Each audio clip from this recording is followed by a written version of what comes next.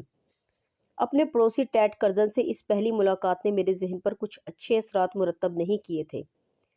جب میں دوبارہ اپنے گھر میں داخل ہوا تو کچن سے برتنوں کی آواز سنائی دے رہی تھی۔ ذرا اور آگے بڑھا تو قدرے بھاری برکم جسم اور سرخ بالوں والی وہ عورت نظر آ گئی جو جوڈی کے ساتھ کچن ٹیبل پر بیٹھی چائے پی رہی تھی۔ گویا اس طرح جوڈی نے اپنے کچن کا بھی افتتاح کر ڈالا تھا۔ ان سے ملو جم، یہ ہماری پڑوسن ہیں، جوڈی نے مسکراتے ہوئے کہا۔ Mrs Curzon? میں نے دروازے میں داخل ہو کر میز کی طرف بڑھتے ہوئے کہا۔ بالکل نہیں، اس عورت نے کہکہا لگاتے ہوئے کہا۔ میں میبل گوسن ہوں، میرا مکان دوسری طرف ہے۔ جوڈی نے چائے کا ایک کپ میری طرف بھی بڑھا دیا۔ چائے کی چسکیوں کے درمیان ہم باتیں بھی کرتے رہے اور بالآخر ہم سے ملاقات پر خوشی کا اظہار کرتے ہوئے میبل رخصت ہو گئی۔ جوڈی برتن سمیٹ کر سنک پر چلی گئی۔ بڑی جلدی چلے گی تمہاری یہ نئی پڑوسن، میں نے جوڈی کی طرف دیکھتے ہوئے کہا۔ وہ تو بہت دیر سے آئی ہوئی تھی، جوڈی نے سنک میں نل کھولتے ہوئے جواب دیا۔ ہم نے ایک دوسرے کے بارے میں بہت کچھ معلوم کر لیا ہے۔ وہ اکیلی ہی رہتی ہے، اس کا شوہر تقریباً 1 سال پہلے کسی عورت کے ساتھ بھاگ گیا تھا۔ میبل نے شاید عرصے سے کسی سے بات نہیں کی تھی، جب سے آئی تھی مسلسل بولے جا رہی تھی۔ ممکن ہے میبل کا شوہر جس عورت کے ساتھ بھاگا ہو وہ اس کی طرح اتنی باتونی نہ ہو، میں نے مسکراتے ہوئے کہا۔ جوڈی نے گھوم کر گھورتی ہوئی نگاہوں سے میری طرف دیکھا اور پھر بولی، جانتے ہو اس نے اور کیا بتایا تھا؟ ظاہر ہے، مجھے کیسے معلوم ہو سکتا ہے، میں نے کندھے اچکائے۔ ہماری دوسری طرف والے مکان میں ٹیڈ کرزن نامی ایک آدمی رہتا ہے۔ میبل کے کہنے کے مطابق وہ نہایت کمینہ اور گھٹیا انسان ہے۔ اسے ہر شخص سے نفرت ہے۔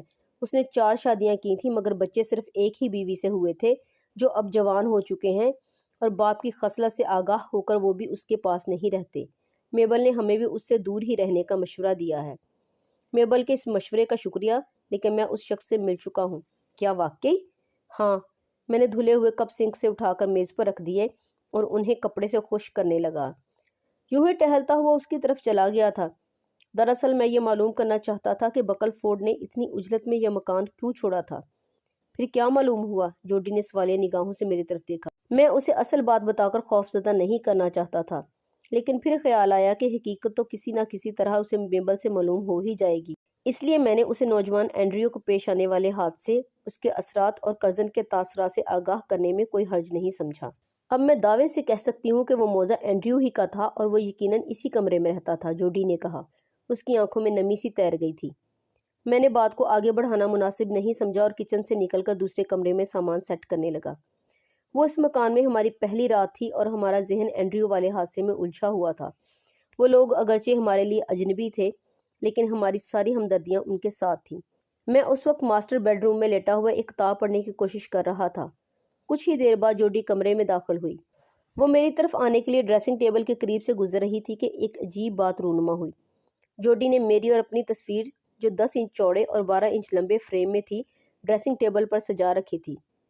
دفتن وہ فریم اپنی جگہ سے اٹھا اور ہوا میں تیرتا ہوا سامنے والی دیوار سے ٹکرا گیا۔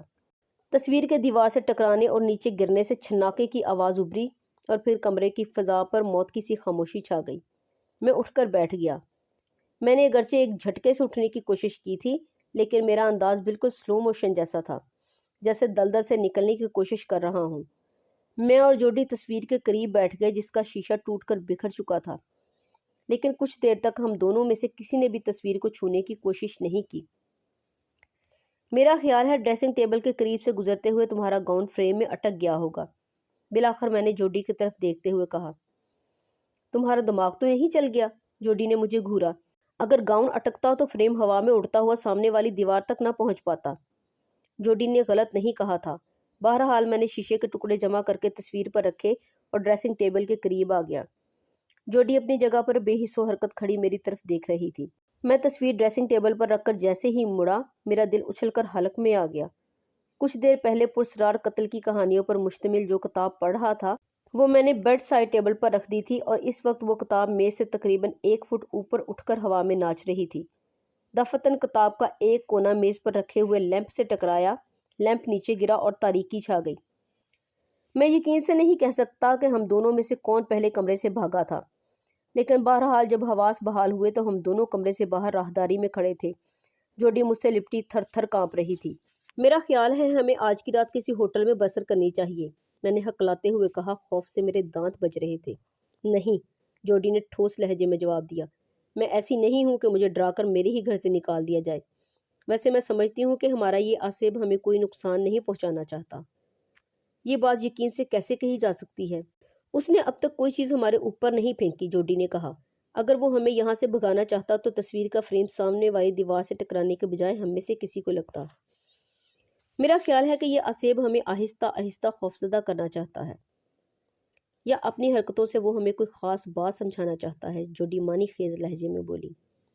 غالباً اس نے ہم پر پھینکنے کے لیے ایسی چیزوں کا انتخاب کیا ہے جس سے ہم کوئی مطلب نکال سکیں۔ مجھے یقین ہے کہ اگر ہم اس کا پیغام پوری طرح سمجھ لیں تو وہ مطمئن ہو کر یہاں سے چلا جائے گا۔ جوڈی کی بات شاید ٹھیک ہی تھی، لیکن وہ آصف ہمیں کیا پیغام دینا چاہتا تھا یہ سمجھنا اتنا آسان نہیں تھا۔ دوسرے روز صبح جب میں دفتر پہنچا تو شب بیداری کے باعث میری آنکھیں سرخ ہو رہی تھیں، ذہن پر غنودگی سی طاری تھی اور کام بھی ٹھیک طور پر نہیں ہو رہا تھا۔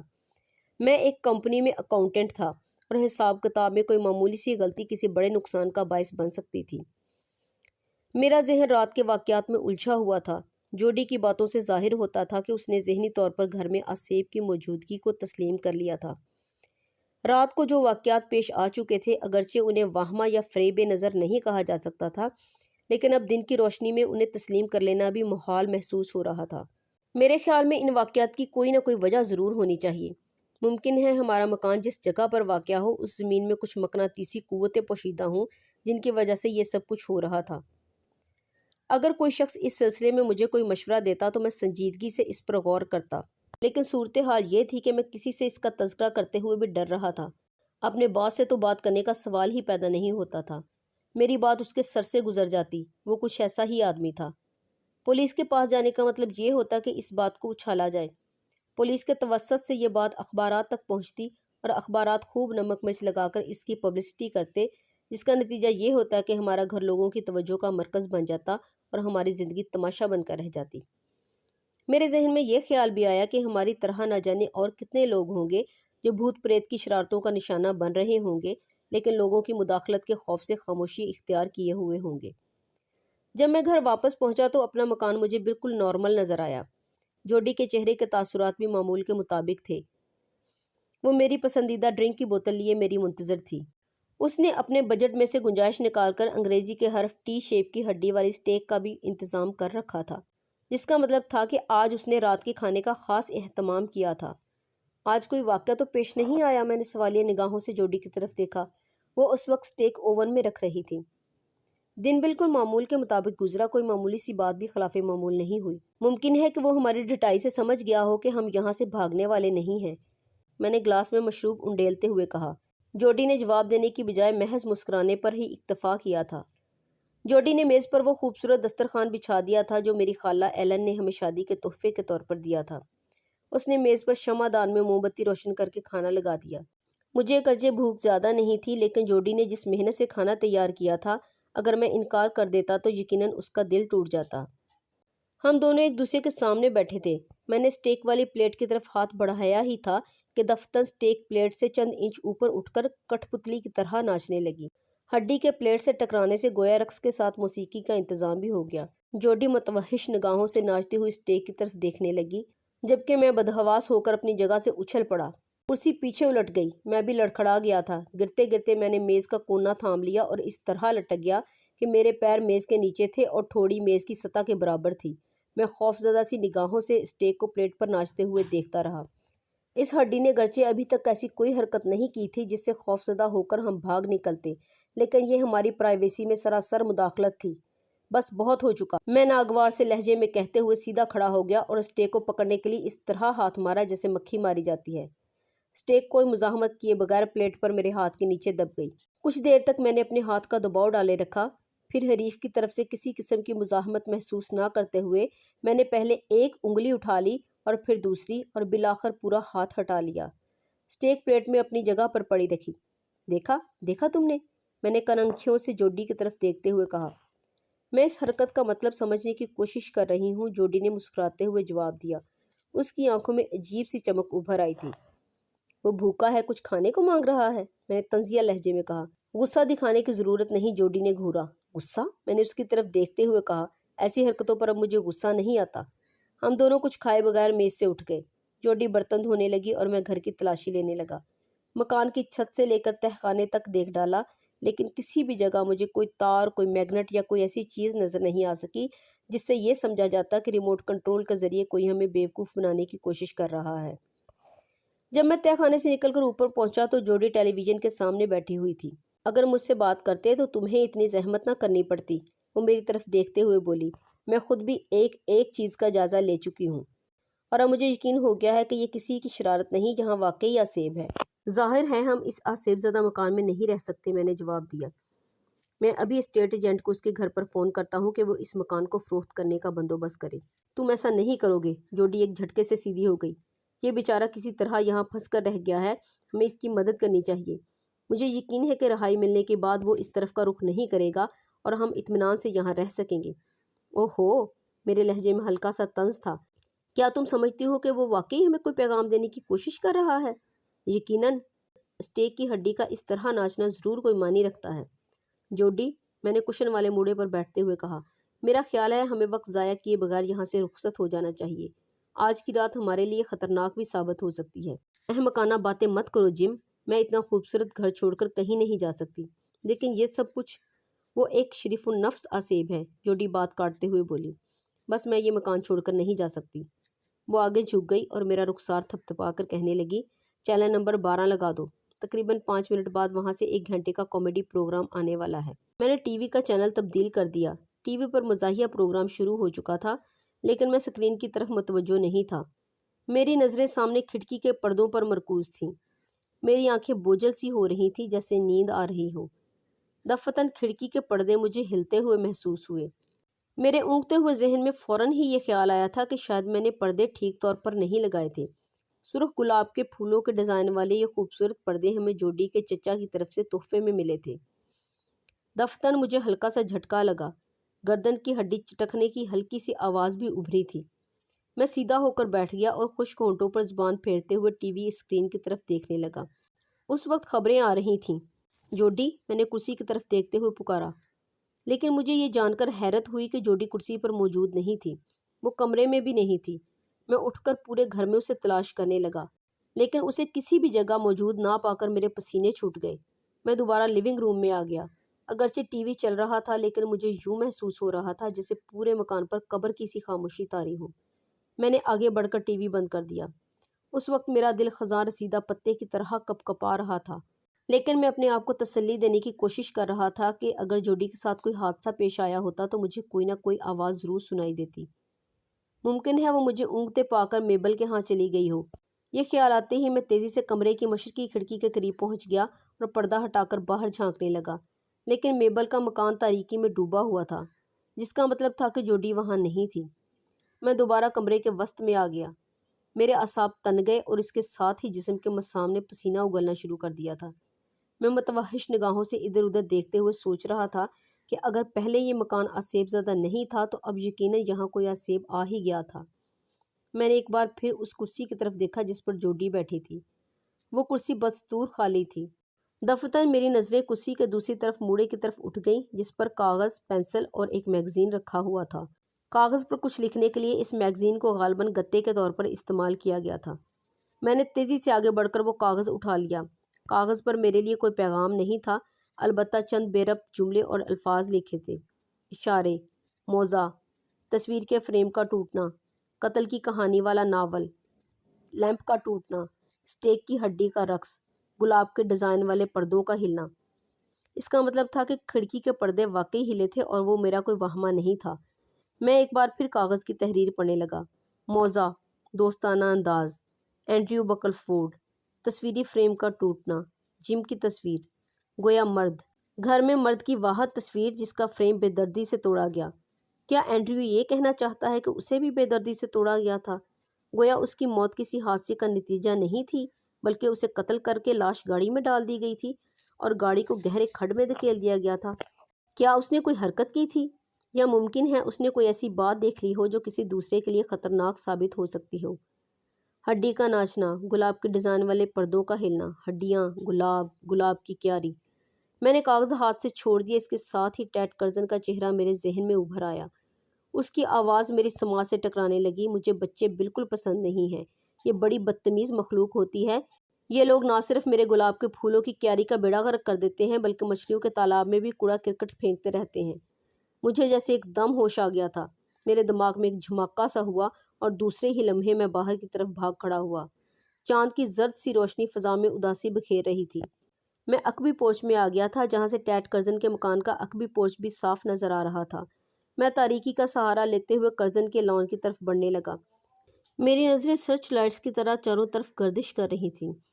دفتن گھٹی گھٹی سی چیخ کی آواز سنائی دی اور میں کرزن کے لان میں پھولوں کی کیاری کی بجائے اس کے مکان کے دروازے کی طرف دیکھنے لگا۔ بالآخر تہہ خانے کے دروازے کے قریب دو سائے آپس میں الجھے ہوئے نظر آ گئے۔ میں تیزی سے اس طرف دوڑنے لگا۔ میرے قدموں کی آواز سن کر کرزن نے جوڈی کو ایک طرف دھکیل دیا اور میں جیسے ہی قریب پہنچا اس نے نہایت پھرتی کا مظاہرہ کرتے ہوئے میرے پیٹ پر گھونسا رسید کر دیا۔ میں پیٹ پکڑے ہوئے دوہرا ہو گیا۔ اس نے میری پسلیوں پر زوردار ٹھوکر جما دی۔ ایک لمحے کو مجھے یوں محسوس ہوا جیسے سینے میں سانس رکنے لگی ہو۔ مجھے ٹھوکر مارنے کے بعد کرزن نے بھاگنے کی کوشش کی تھی لیکن میں نے بھی بے اختیار اس پر چھلانگ لگا دی اور اس کا پیر میری گرفت میں آ گیا۔ وہ منہ کے بل گرا لیکن فوراً ہی سنبھل کر اس نے مجھ پر گھونسوں کی بارش کر دی۔ میں اسے قابو کرنے کی کوشش کرتے ہوئے کچھ دیر تک تو اس کی مار برداشت کرتا رہا لیکن پھر میں نے اس کی گردن پکڑ لی اور اس کا سر زور زور سے فرش پر ٹکرانے لگا۔ اس کی مزاحمت دم توڑ گئی اور چند سیکنڈ بعد وہ بے حس و حرکت ہو کر رہ گیا۔ مجھے یقین تھا کہ وہ کم از کم 2 گھنٹے سے پہلے ہوش میں نہیں آ سکے گا۔ جوڈی بھی اس دوران ہمارے قریب آ گئی تھی۔ اس نے مجھے سہارا دے کر اٹھایا اور میرے بازو سے لپٹتے ہوئے بولی، اوہ جم، تم ٹھیک تو ہو نا؟ میں یہاں آ کر گلاب کے پھولوں کی کیاری کا جائزہ لے رہی تھی کہ اچانک اس نے مجھے آ کر دبوچ لیا۔ میرے منہ سے چیخ نکل گئی لیکن اس نے فوراً ہی میرے منہ پر ہاتھ رکھ دیا اور مجھے تہہ خانے کی طرف گھسیٹنے لگا۔ میں نے جوڈی کا کندھا تھپتھپایا، وہ اب باقاعدہ سسکیاں بھرنے لگی تھی۔ میرا خیال ہے اب ہمیں وقت ضائع کیے بغیر پولیس کو اطلاع دے دینی چاہیے، میں نے جوڈی کو سہارا دیتے ہوئے کہا۔ ہم نے یہ طے کیا تھا کہ پولیس کو آصف کے بارے میں کچھ نہیں بتائیں گے۔ ہم نے یہ فرضی کہانی گھڑی تھی کہ ہمیں کرزن کی حرکات پر شبہ ہوا تھا، وہ ہر وقت گلاب کے پھولوں والی کیاری کے آس پاس منڈلاتا رہتا تھا۔ جب جوڈی موقع پا کر کیاری کے قریب پہنچی تو اچانک کرزن بھی وہاں آ گیا اور اس نے جوڈی کو ہلاک کر دینے کی کوشش کی۔ یہ انکشاف ہمارے لیے دلچسپی سے خالی نہیں تھا کہ کچھ عرصہ پہلے کرزن کی ایک بیوی کی پراسرار گمشدگی کے سلسلے میں پولیس کرزن سے پوچھ گچھ کر چکی تھی اور اب ہماری رپورٹ پر جب گلاب کے پھولوں والی کیاری کو کھودا گیا تو انسانی ہڈیاں مل گئیں۔ یہ کرزن کی چوتھی بیوی کی ہڈیاں تھیں اور کرزن سے پوچھ گچھ کے دوران نوجوان اینڈریو کی حادثاتی موت کا معمہ بھی حل ہو گیا۔ پولیس نے ٹیڈ کرزن سے یہ سب کچھ ہماری موجودگی میں ہی معلوم کر لیا تھا لیکن ہم زیادہ دیر تک پولیس اسٹیشن میں نہیں رک سکے تھے۔ لیکن ہمیں یقین تھا کہ پولیس والے رات بھر میں کرزن سے یہ بھی معلوم کر لیں گے کہ اس کی پہلی، دوسری اور تیسری بیوی کہاں تھی۔ پولیس تو شاید کرزن کی تمام بیویوں کی پراسرار گمشدگیوں کا پس منظر معلوم کرنے میں کامیاب ہو جائے لیکن یہ کوئی بھی نہ جان سکے گا کہ اس خوفناک حقیقت سے پردہ اٹھانے میں اصل ہاتھ کس کا تھا۔ ایسی مزید ویڈیوز دیکھنے کے لیے ہمارے چینل کو سبسکرائب کریں تاکہ ہماری نئی ویڈیوز کی نوٹیفیکیشن آپ کو بر وقت ملتے رہیں۔ ملتے ہیں پھر کسی نئی ویڈیو کے ساتھ، تب تک کے لیے اللہ نگہبان۔